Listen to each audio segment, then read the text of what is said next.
हनुमान जी महाराज को 3 तरह की माला समर्पित होती है।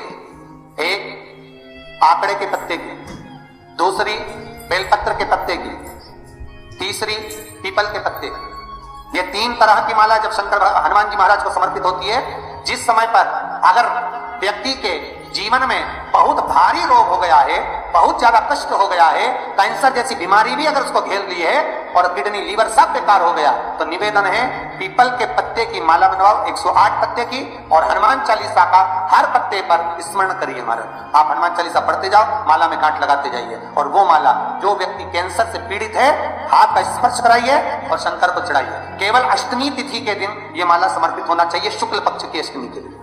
आप 2 या 3 अष्टमी को कर देखिए, अपने आप दवाई लगना प्रारंभ होगी, कैंसर जैसा रोग भी धीरे धीरे समाप्ति पर आए महाराज। पर करना शुक्ल पक्ष की अष्टमी को। महाराज कोई बच्चा एग्जाम में बैठ रहा है, सीए की पढ़ाई कर रहा है, कोई बहुत बड़े एग्जाम में बैठा, पास हो ही नहीं रहा, बहुत हार गया, बेलपत्र की माला चढ़ाई। पर बेलपत्र की जो माला है वो केवल प्रदोष पर चढ़ती है श्री हनुमान जी महाराज। आप बेलपत्र की माला चढ़ाओ, 108 बेलपत्र आप श्री शिवाय नमस्तुभ्यम मंत्र का जाप कर कर, डांट लगाकर भगवान श्री हनुमान जी महाराज के सामने पहुंचकर माला को सीधी रखकर, जो व्यक्ति एग्जाम में बैठ रहा है नौकरी के लिए, अन्य पढ़ाई के लिए, अगर कंपटीशन एग्जाम में भी बैठ रहा है, तो माला को हनुमान जी महाराज, और हनुमान जी कौन से होना चाहिए? पूर्व मुखी।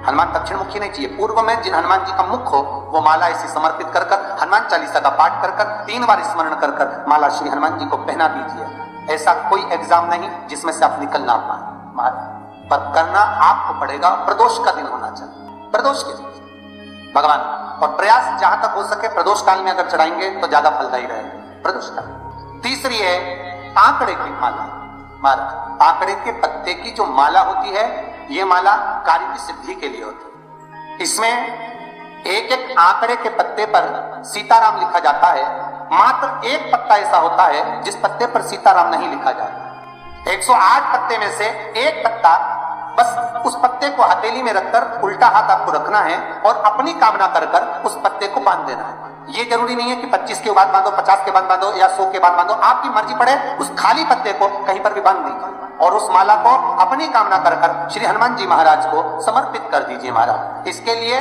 कोई तिथि, कोई दिन, कोई वार निश्चित नहीं, बस ये माला जब हनुमान जी को चढ़ जाए तब एक घी का और एक तेल का दिया हनुमान जी के सम्मुख में लंबी बाती का लगा देना है महाराज, एक घी का और अपनी कामना कर कर आप आ जाइए।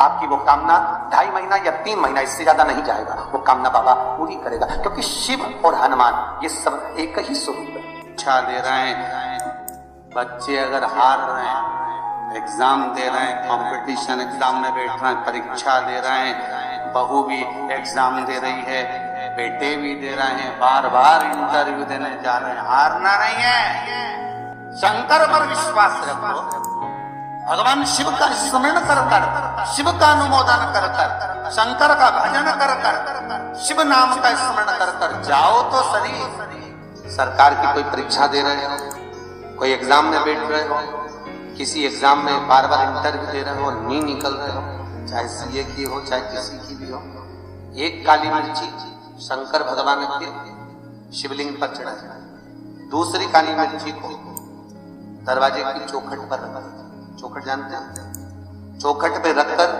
अपने उल्टे पांव को उस काली मिर्ची पर रखिए और घर से बाहर निकल जाइए एग्जाम देने, आप उसमें उत्तीर्ण हो जाएंगे, हार नहीं सकते, विजेता आपको प्राप्त होगा। काली मिर्ची को नेत्र बिंदु कहा गया। भगवान विष्णु की विजयता के लिए भगवान विष्णु ने अपना नेत्र शंकर को दिया था, शंकर ने सुदर्शन चक्र दिया। आप काली मिर्ची शिव को समर्पित कर कर फिर गए, आपको लाभ।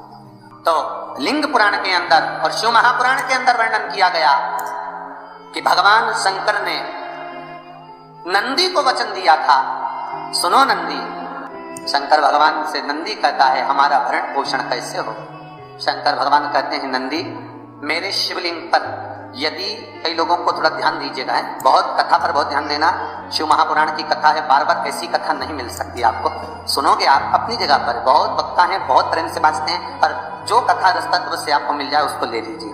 कोई वस्तु, कोई भोजन आप बनाकर लेकर गए हो, कोई पकवान आप बनाकर लेकर गए हो, कोई फल लेकर गए हो, यदि शिवलिंग पर वो पकवान, वो मिठाई, वो फल टच हो गया तो वो खाने के योग्य नहीं रहता, वो घर पर लेकर मत आना, मंदिर में ही छोड़कर। यदि भोजन, पकवान, मिठाई, शिवलिंग यहाँ पर है और भोजन का भोग तुमने इतनी दूर से लगाया है, फल इतनी दूर रखा है, वो शिवलिंग पर टच नहीं करा गया है, तो उस प्रसाद को, उस फल को आप पा सकते हो, उसको खा सकते हो। पर जो शिवलिंग पर टच हो गया, फिर वो केवल नंदी, श्रृंगी, भृंगी, प्रेतों का, भूतों का, आभूतों का भाग होता है। प्रेत भूत आभूत, वो फिर खाने योग्य नहीं है। पार्वती जी ने धतूरे को उठाया, बेलपत्र तोड़ी और माँ जगतजननी जगदम्बा अम्बा भवानी माँ दुर्गा ले गई और ले जाकर भगवान शंकर पर चढ़ाया, जल चढ़ाना प्रारंभ करा। वो फुलेरा दूज का दिन था, जिस दिन राधा जी की महत्ता को दर्शाया। भगवान कृष्ण इतने प्रसन्न हुए कि पूरे ब्रजमंडल को प्रफुल्लित कर दिया, फूल चारों तरफ आनंदित होने लगे। वो फुलेरा दूज थी जिस दिन भगवान शंकर शिव के मस्तक पर, पिंडी पर, शिवलिंग पर धतूरा पहली बार चढ़ाया गया। वो फुलेरा दूज का दिन था। इसलिए शिव महापुराण की कथा कहती है, जिस दिन कोई मुहूर्त नहीं हो, कोई काम नहीं हो, उस दिन केवल फुलेरा दूज के दिन आप किसी भी दुकान का, व्यापार का, व्यवसाय का, जन्म का, आदि का कोई भी मुहूर्त कर लो, वो कभी ठप नहीं हो सकता, वो बढ़कर ही चलेगा। सारी जिंदगी के कांटे निकल जाते हैं, सारी जिंदगी के कांटे समाप्त हो जाते हैं फुलेरा दूज।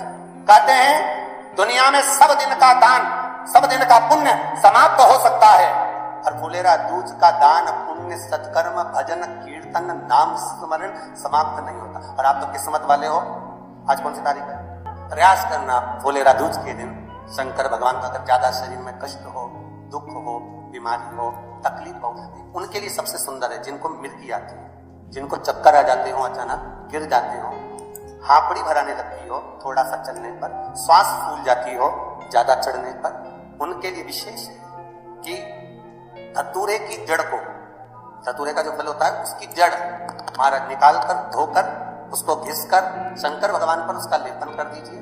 थोड़ी सी जड़ शिव जी पर चढ़ा दीजिए फुलेरा दूज के दिन। उस जड़ को पानी चढ़ाकर वापिस लेकर आ जाइए। जो मिर्गी का मरीज होता है, जिसको दमे की शिकायत होती है, श्वास की होती है, चलने में हापड़ी भरा जाती हो, फुलेरा दूज के दिन दोपहर के समय पर उसको वो जड़ केवल 3 या 4 बार सुगंध में सुंगा दी जाती है, तो मिर्गी की बीमारी समाप्त हो जाती है। और जिसको दमा श्वास मिलता है उसको भी आराम लग जाता है। फुलेरा दूज के दिन उसके लिए नित्य आनंद का सुख दे जाए। और भी ध्यान दें, जिसको बहुत भारी बीमारी हो, डॉक्टर कह रहे हैं कि ऑपरेशन की जरूरत है, ऑपरेशन कराना पड़ेगा, गांठ हो गई है, ये हो गया है, वो हो गया है, निवेदन है एक धतूरा फुलेरा दूज के दिन भगवान शंकर के शिवलिंग पर समर्पित करें और 5 बेलपत्र नंदीश्वर भगवान पर, अर्थात भगवान नंदी पर समर्पित करें। जीवन में कितनी बड़ी भी बीमारी होगी वो आगे नहीं बढ़ सकती, ऑपरेशन की जरूरत नहीं पड़ सकती, वो केवल फुलेरा दूज पर।